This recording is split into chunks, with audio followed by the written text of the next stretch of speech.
हाय प्यारे बच्चों, आज हम आपको पढ़ा रहे हैं 10th क्लास का जो प्रकाश का परावर्तन वाला लेसन है। उसको लेसन नंबर 10 है आपके, वो हम पढ़ा रहे हैं आज। प्रकाश, प्रकाश किसे कहते हैं? प्रकाश, प्रकाश लाइट। प्रकाश किसे कहते हैं इसके बारे में बता रहे हैं कि देखिए, वह कारक जो स्वयं अदृश्य हो तथा विभिन्न वस्तुओं को दृश्य बनाता है, उसे हम प्रकाश कहते हैं। वह कारक जो स्वयं अदृश्य हो तथा विभिन्न वस्तुओं को दृश्य बनाता है, उसे प्रकाश कहते हैं। प्रकाश की एक और परिभाषा है, या हम इस प्रकार कह सकते हैं कि विद्युत चुम्बकीय स्पेक्ट्रम के एक छोटे से परिसर जिसकी तरंग दैर्घ्य 750 नैनोमीटर से 400 नैनोमीटर तक है, के विकिरणों को प्रकाश कहते हैं। विद्युत चुम्बकीय स्पेक्ट्रम के एक छोटे से परिसर जिसकी तरंग दैर्घ्य 750 नैनोमीटर से 400 नैनोमीटर तक है, के विकिरणों को प्रकाश कहते हैं। प्रकाश का निर्वात में वेग, निर्वात में जो वेग है, जो c बराबर से 3 × 10⁸ मीटर प्रति सेकंड होता है। प्रकाश का निर्वात में वेग 3 × 10⁸ मीटर प्रति सेकंड होता है। प्रकाश एक बिंदु से दूसरे बिंदु तक सीधी रेखाओं में संचरण करता है। प्रकाश जैसे एक बिंदु से ये दूसरा बिंदु है, तो ए से बी तक जा रहा है, तो ये सीधी रेखाओं में संचरण करता है। प्रकाश एक बिंदु से दूसरे बिंदु तक सीधी रेखाओं में संचरण करता है। प्रकाश के इस पथ माने रास्ते को, प्रकाश के इस पथ को प्रकाश किरण कहते हैं। क्या कहते हैं? प्रकाश किरण कहते हैं। प्रकाश किरण कहते हैं। प्रकाश एक बिंदु से दूसरे बिंदु तक सीधी रेखाओं में संचरण करता है। प्रकाश के इस पथ को प्रकाश किरण कहते हैं। प्रकाश किरणों के समूह को, प्रकाश किरण है जैसे इनका एक समूह है, उसे हम प्रकाश पुंज कहते हैं। प्रकाश किरणों के समूह को क्या कहते हैं? प्रकाश पुंज कहते हैं। पुंज कहते हैं। प्रकाश किरणों के समूह को प्रकाश पुंज कहते हैं। प्रकाश के बारे में मौजूद देखिए, प्रकाश इसे कहते हैं, साधारण हम ऐसे कह सकते हैं प्रकाश के बारे में, प्रकाश वह कारक है जो स्वयं अदृश्य है तथा विभिन्न वस्तुओं को हमारे लिए दृश्य बनाता है। प्रकाश वह कारक है जो स्वयं अदृश्य है तथा विभिन्न वस्तुओं को हमारे लिए दृश्य बनाता है, उसे हम क्या कहते हैं? प्रकाश कहते हैं। प्रकाश का निर्वात में वेग 3 × 10⁸ मीटर प्रति सेकंड होता है। प्रकाश एक बिंदु से दूसरे बिंदु तक सीधी रेखाओं में संचरण करता है। प्रकाश के इस पथ को प्रकाश किरण कहते हैं। प्रकाश किरणों के समूह को प्रकाश पुंज कहते हैं। प्रकाश किरणों के समूह को क्या कहते हैं? प्रकाश पुंज कहते हैं। ये प्रकाश की परिभाषा है प्रकाश के बारे में। इससे ज्यादा अब देखिए, अगला टॉपिक है प्रकाश का परावर्तन। अगला टॉपिक है प्रकाश का परावर्तन।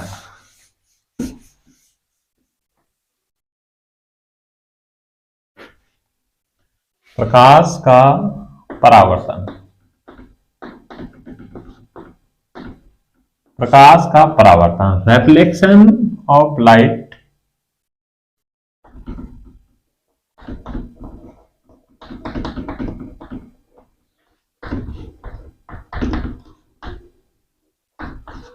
रिफ्लेक्शन ऑफ लाइट, प्रकाश का परावर्तन।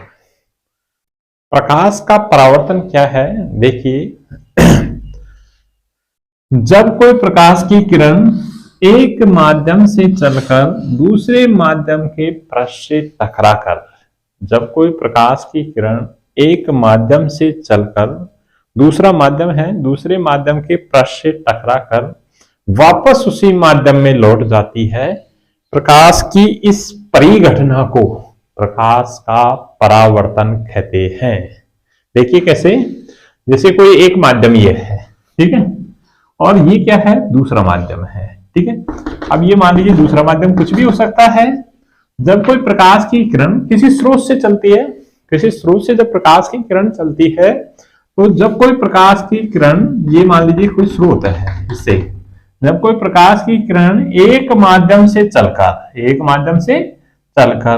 दूसरे माध्यम के पृष्ठ से टकराकर वापस उसी माध्यम में लौट जाती है, प्रकाश की इस परिघटना को प्रकाश का परावर्तन कहते हैं। जब कोई प्रकाश की किरण एक माध्यम से चलकर दूसरे माध्यम के पृष्ठ से टकराकर वापस उसी माध्यम में लौट जाती है, प्रकाश की इस परिघटना को प्रकाश का परावर्तन कहते हैं, रिफ्लेक्शन ऑफ लाइट। ठीक है, ये प्रकाश का परावर्तन है। अब प्रकाश से संबंधित और थोड़ी सी बातें देखो। जैसे ये हमारा इस बिंदु पर अभिलंब खींचा हमने। जब देखिए, जब कोई प्रकाश की किरण किसी स्रोत से चलकर, एक माध्यम से चलकर दूसरे माध्यम के पृष्ठ पर गिरती हैं, इन किरणों को कहते हैं आपतित किरण। क्या कहते हैं? आपतित किरण। आपतित किरण। आपतित किरण जिस बिंदु पर गिरती है उस बिंदु को कहते हैं आपतन बिंदु। क्या कहते हैं? आपतन बिंदु कहते हैं।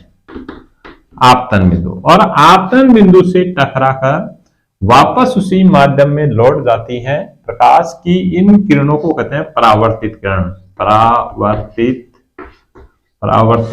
किरण। क्या कहते हैं? परावर्तित किरण। किसी स्रोत से चलने वाली किरणें जब एक माध्यम से चलकर दूसरे माध्यम के पृष्ठ पर गिरती हैं, इन किरणों को कहते हैं आपतित किरण। आपतित किरणें जिस बिंदु पर गिरती हैं उसे कहते हैं आपतन बिंदु। और आपतन बिंदु से टकराकर वापस उसी माध्यम में लौट जाती हैं, उन्हें कहते हैं परावर्तित किरणें। परावर्तित किरण। ठीक है, आपतन बिंदु पर हमने अभिलंब खींचा तो देखिए, आपतित किरण व आपतन बिंदु पर अभिलंब के बीच का कोण आपतन कोण कहलाता है, इंसिडेंट एंगल। इसलिए इसे I से प्रदर्शित करते हैं। आपतन बिंदु पर अभिलंब व परावर्तित किरण के बीच का कोण परावर्तन कोण कहलाता है, रिफ्लेक्शन एंगल। इसलिए इसे स्मॉल r से प्रदर्शित करते हैं। ठीक है, अब देखिए परावर्तन के नियम। परावर्तन के क्या नियम? अब ये आ गया तो इसका मतलब परावर्तन का नियम क्या है? फर्स्ट नियम है, फर्स्ट कि आपतन कोण व परावर्तन कोण हमेशा बराबर होते हैं। फर्स्ट नियम है कि इंसिडेंट एंगल इक्वल होता है रिफ्लेक्शन एंगल के। ये परावर्तन का फर्स्ट नियम है। आपतन कोण, ये आपतन कोण है, वह परावर्तन कोण क्या है? R। ये दोनों हमेशा बराबर होते हैं। ये परावर्तन का फर्स्ट नियम है। सेकंड नियम देखो, सेकंड नियम क्या कहता है? आपतित किरण आपतन बिंदु पर अभिलंब व परावर्तित किरण, ये तीनों एक ही तल में, समतल में स्थित होते हैं।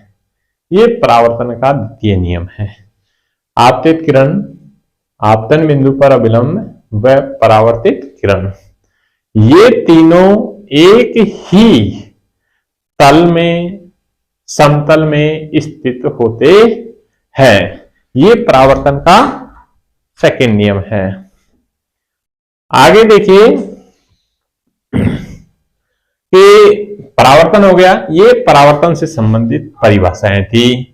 परावर्तन से संबंधित परिभाषाएं जितनी भी थी जो हमने आपको बताई, इसमें मैक्सिमम कोई भी क्वेश्चन अगर आपको आता है तो इनमें से ज्यादा मुझे आप इनको फेर लोगे तो शायद ही और कुछ वो रहेगा। ठीक है, ये परावर्तन से संबंधित है। एक बार वापस रिपीट कर रहा हूं, परावर्तन किसे कहते हैं? जब कोई प्रकाश की किरण एक माध्यम से चलकर दूसरे माध्यम के पृष्ठ से टकराकर वापस उसी माध्यम में लौट जाती है, प्रकाश की इस परिघटना को प्रकाश का परावर्तन कहते हैं। ठीक है, किसी स्रोत से चलने वाली किरणें एक माध्यम से चलकर दूसरे माध्यम के पृष्ठ पर गिरती हैं, उन्हें आपतित किरण कहते हैं। आपतित किरणें जिस बिंदु पर गिरती हैं उसे आपतन बिंदु कहते हैं। आपतन बिंदु से टकराकर वापस उसी माध्यम में लौट जाती हैं, उन्हें परावर्तित किरणें कहते हैं। ठीक है, आपतित किरण व आपतन बिंदु पर अभिलंब के बीच का कोण आपतन कोण कहलाता है। आपतन बिंदु पर अभिलंब व परावर्तित किरण के बीच का कोण परावर्तन कोण कहलाता है। ठीक है, ये परावर्तन है। परावर्तन के नियम है कि आपतन कोण व परावर्तन कोण हमेशा बराबर होते हैं। इंसिडेंट एंगल इक्वल होता है रिफ्लेक्शन एंगल के। दूसरा है कि आपतित किरण आपतन बिंदु पर अभिलंब व परावर्तित किरण, ये तीनों एक ही तल में या समतल में या प्लेन में स्थित होते हैं। ये परावर्तन से संबंधित था। अगला टॉपिक देखिए परावर्तन के बाद में। देखिए अब हम आपको बता रहे हैं दर्पण। क्या बता रहे हैं? दर्पण। तो दर्पण से संबंधित कुछ परिभाषाएं देखो। दर्पण क्या होता है? अब है दर्पण, मिरर।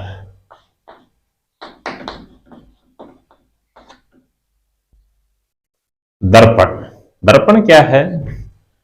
किसी पारदर्शी पदार्थ की एक तरफ की सतह को अपारदर्शी पदार्थ से तथा दूसरी तरफ की सतह को एक चमकदार वस्तु जैसे जिंक, कोबाल्ट, निकिल आदि से पॉलिश कर दी जाए, जिसके कारण वह अधिकांश प्रकाश को परावर्तित करता है, उसे दर्पण कहते हैं। किसी पारदर्शी पदार्थ की एक तरफ की सतह को अपारदर्शी पदार्थ से तथा दूसरी तरफ की सतह को एक चमकदार वस्तु से पॉलिश कर दी जाए, जिसके कारण वह अधिकांश प्रकाश को क्या करता हो? परावर्तित करता हो, उसे हम क्या कहते हैं? दर्पण कहते हैं। दर्पण दो प्रकार के होते हैं।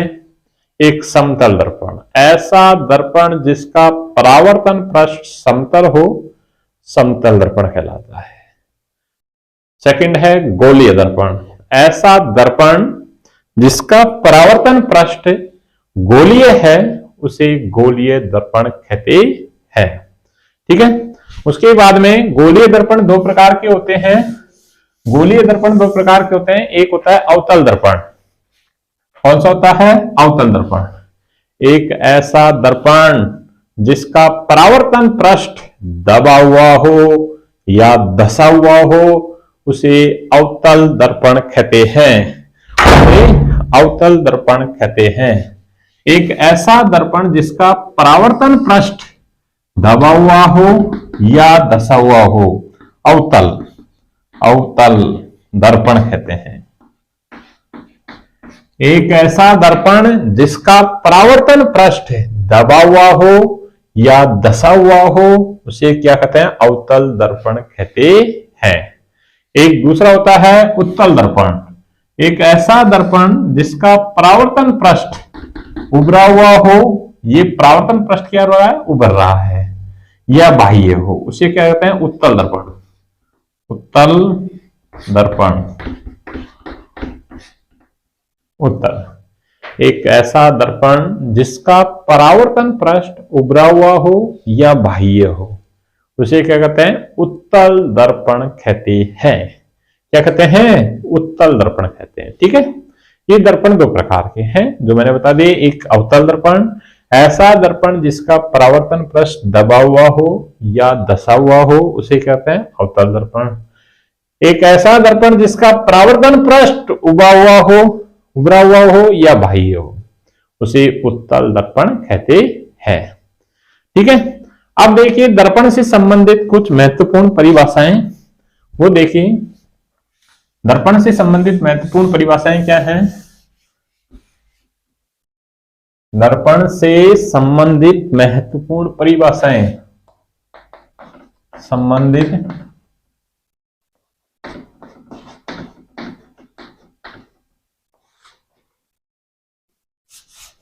दर्पण से संबंधित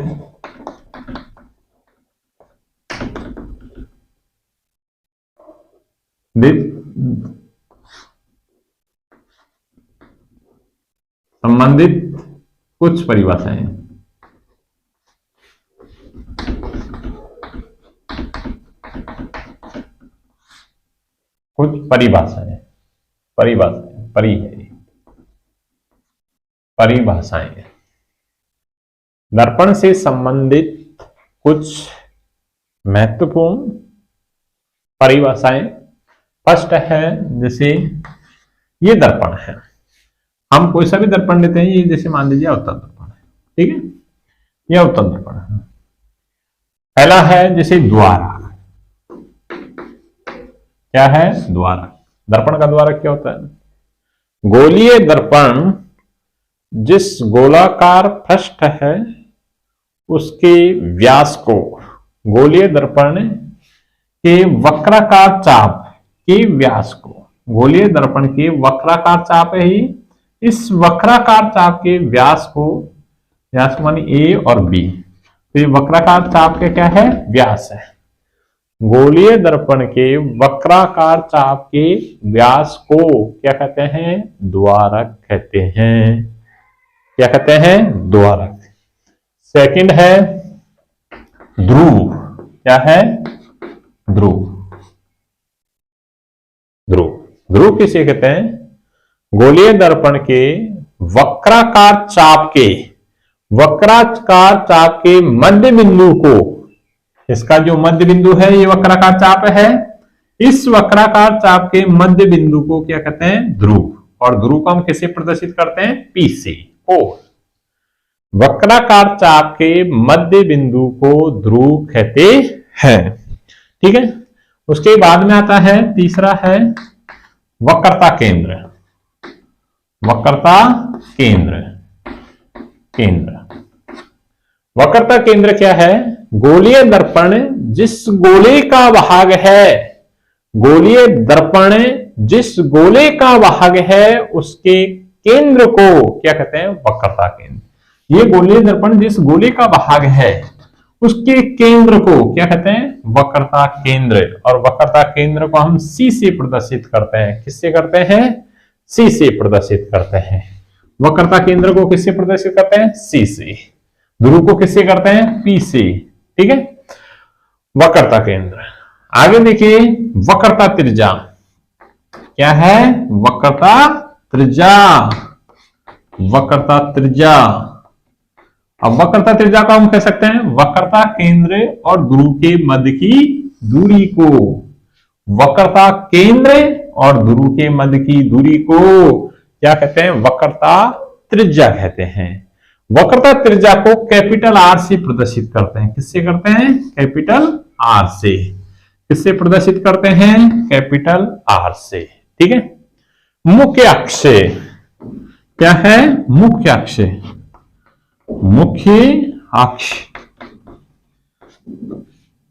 वक्रता केंद्र और ध्रुव से गुजरने वाली रेखा को क्या कहते हैं? मुख्य अक्ष कहते हैं।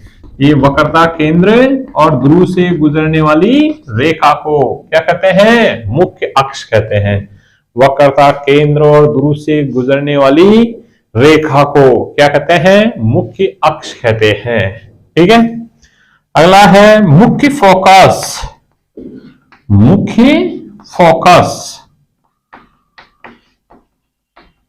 मुख्य फोकस, मुख्य फोकस कह दो, मुख्य फोकस बिंदु कह दो, एक ही होता है मुख्य फोकस। मुख्य फोकस क्या होता है?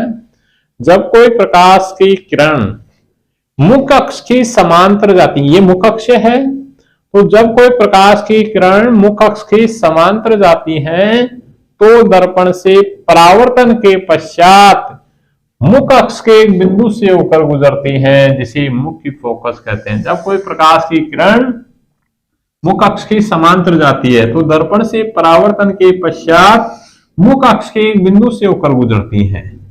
इस बिंदु को मुख्य फोकस कहते हैं। इसे कैपिटल एफ से प्रदर्शित करते हैं।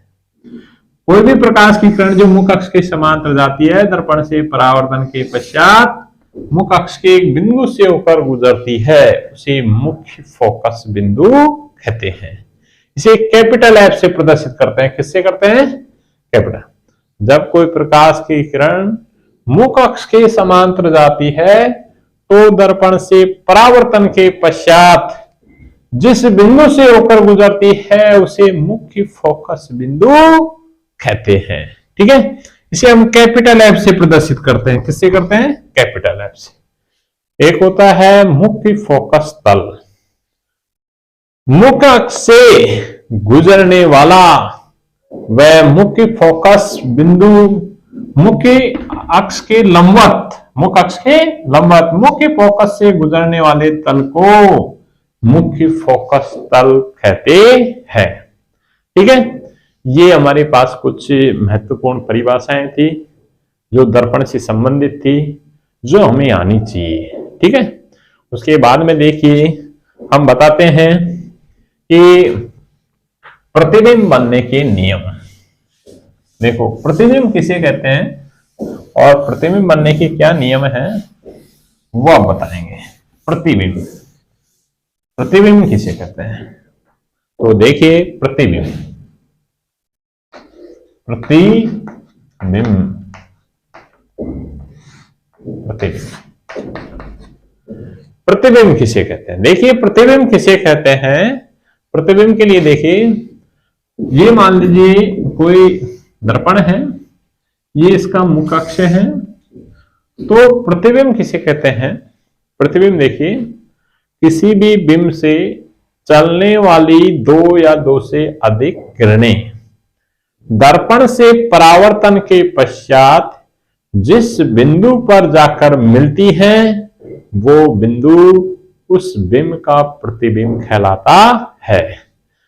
किसी बिंब से चलने वाली दो या दो से अधिक किरणें दर्पण से परावर्तन के पश्चात, दर्पण से परावर्तन के पश्चात जिस बिंदु पर जाकर मिलती हैं वह बिंदु प्रतिबिंब कहलाता है। प्रतिबिंब दो प्रकार के होते हैं। एक होता है वास्तविक प्रतिबिंब, एक होता है काल्पनिक प्रतिबिंब। वास्तविक प्रतिबिंब क्या होता है? कितने प्रकार का होता है प्रतिबिंब? दो प्रकार का। एक होता है वास्तविक, वास्तविक प्रतिबिंब, प्रतिबिंब, वास्तविक प्रतिबिंब। और सेकंड क्या है? काल्पनिक प्रतिबिंब, काल्पनिक प्रतिबिंब। काल्पनिक कह दो या आभासी, आभासी प्रतिबिंब।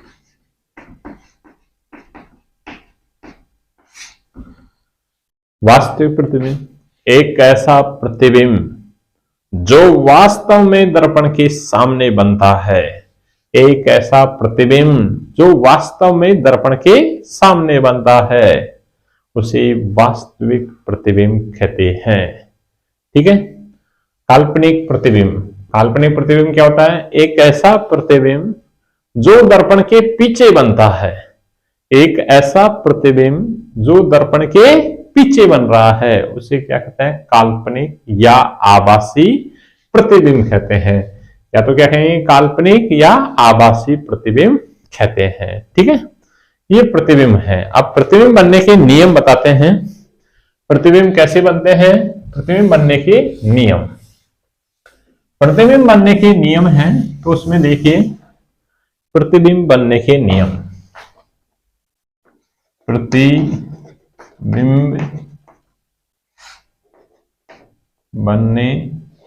बनाने के नियम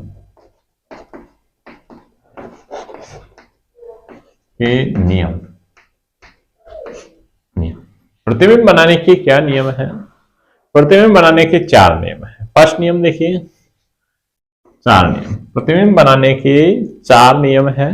फर्स्ट है, यदि कोई प्रकाश की किरण मुख्य अक्ष के समांतर जाती है तो दर्पण से परावर्तन के पश्चात मुख्य फोकस से होकर गुजरती है या गुजरती हुई प्रतीत होती है। फर्स्ट नियम है, यदि ये मान लीजिए उत्तल दर्पण है, कोई प्रकाश की किरण मुख्य अक्ष के समांतर जाती है तो दर्पण से परावर्तन के पश्चात मुख्य फोकस से, जब कोई प्रकाश की किरण मुख्य अक्ष के समांतर जाती है तो दर्पण से परावर्तन के पश्चात मुख्य फोकस से होकर गुजरती है या गुजरती हुई प्रतीत होती है। उत्तल दर्पण में, अवतल में क्या होता है? गुजरती है, और जो उत्तल दर्पण है उसमें गुजरती हुई प्रतीत होती है। जब कोई प्रकाश की किरण मुख्य अक्ष के समांतर जाती है तो दर्पण से परावर्तन के पश्चात मुख्य फोकस से होकर गुजरती है या गुजरती हुई, इसको पीछे बढ़ाते हैं तो ये गुजरती हुई क्या हो रही है? प्रतीत हो रही है।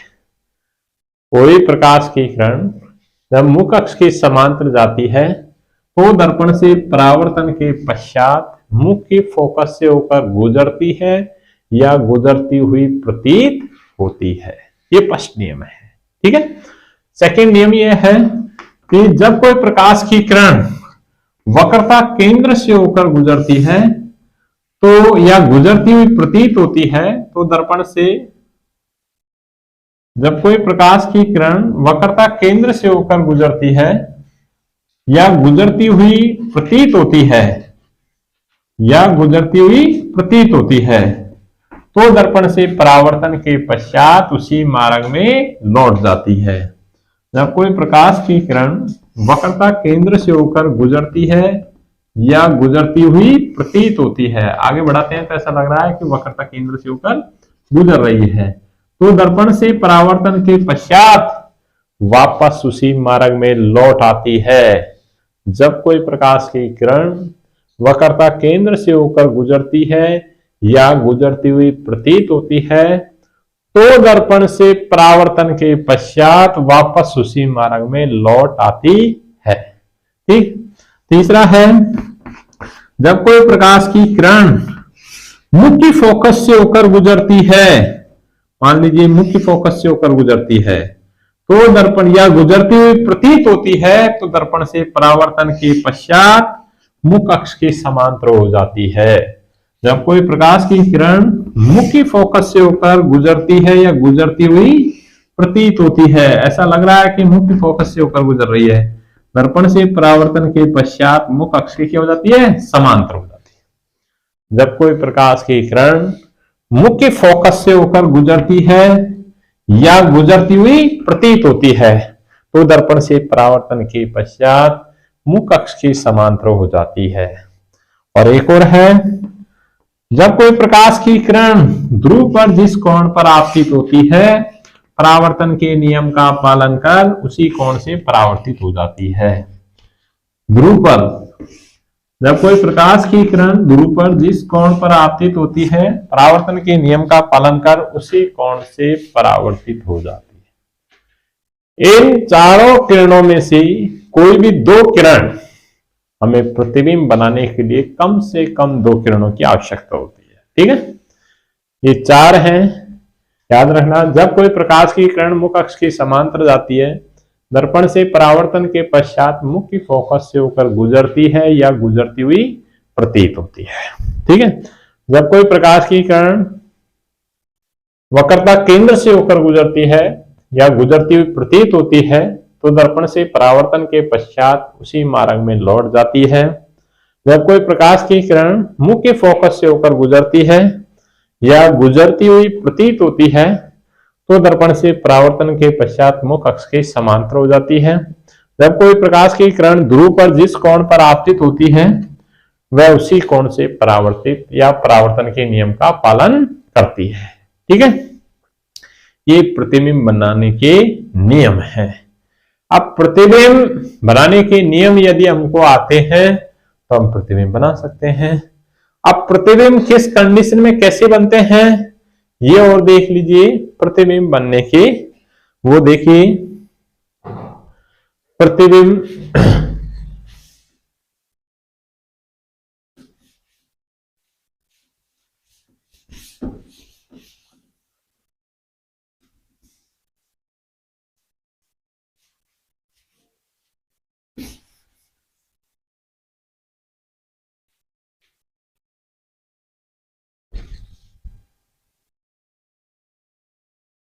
देखिए, प्रतिबिंब कैसे बनाते हैं, कैसी कंडीशन में क्या प्रकृति रहती है। तो अवतल दर्पण के लिए प्रतिबिंब, अवतल दर्पण के लिए दर्पण के लिए प्रतिबिंब की स्थिति,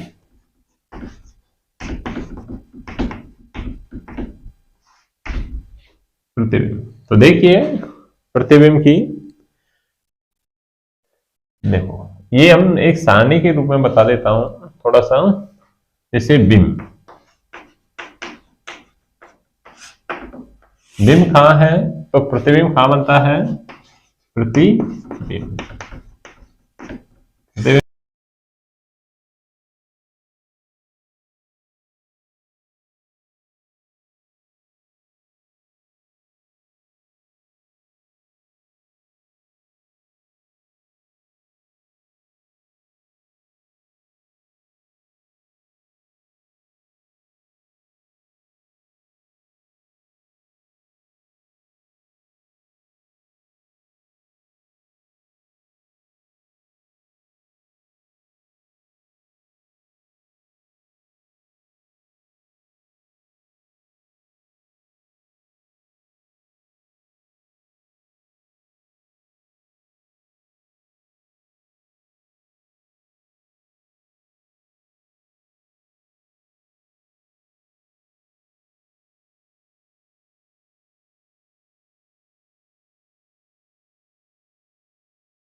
जब बिंब अनंत पर हो तो प्रतिबिंब कहां बनता है, मुख्य फोकस पर बनता है। कहां बनता है, मुख्य फोकस पर, एफ पर। कहां बनेगा, मुख्य फोकस पर। और इसकी प्रकृति कैसी होगी, बिंदुवत होगा। कैसा होगा, बिंदुवत होगा, बहुत छोटा होगा। बिंदुवत, वास्तविक, वास्तविक, बिंदुवत, और कैसा होगा, उल्टा। कैसा होगा, उल्टा होगा। जब बिंब अनंत पर होता है तो प्रतिबिंब एफ पर बनता है, बिंदुवत बनता है, वास्तविक बनता है और उल्टा बनता है। ठीक है, जब बिंब में अनंत और सी वक्रता केंद्र के बीच में होता है, अनंत और वक्रता केंद्र के बीच में, तो प्रतिबिंब एफ और सी के बीच में बनता है। एफ मानी मुख्य फोकस बिंदु और सी क्या है, वक्रता केंद्र के बीच में बनता है। छोटा बनता है, कैसा बनता है, छोटा। कैसे बनेगा, छोटा। कैसा बनेगा, वास्तविक, वास्तविक, और कैसा बनेगा, उल्टा बनेगा। कैसा बनेगा, उल्टा। ठीक है, जब कहां है, अनंत और सी के बीच में, तो प्रतिबिंब कहां बनता है, एफ और सी के बीच में, छोटा, वास्तविक और उल्टा बनता है। जब बिंब सी पर होता है तो प्रतिबिंब कहां बनता है, सी पर, और कैसा बनता है, बराबर का, बराबर का। कैसा बनता है, वास्तविक, वास्तविक, और कैसा बनेगा, उल्टा। ठीक है, जब बिंब कहां है, वक्रता केंद्र पर, तो प्रतिबिंब कहां बनता है, वक्रता केंद्र पर। कैसा बनेगा, बराबर का बनेगा, वास्तविक होगा, उल्टा होगा। ठीक है, ये रहेगा। जब बिंब C और F के बीच में है, C और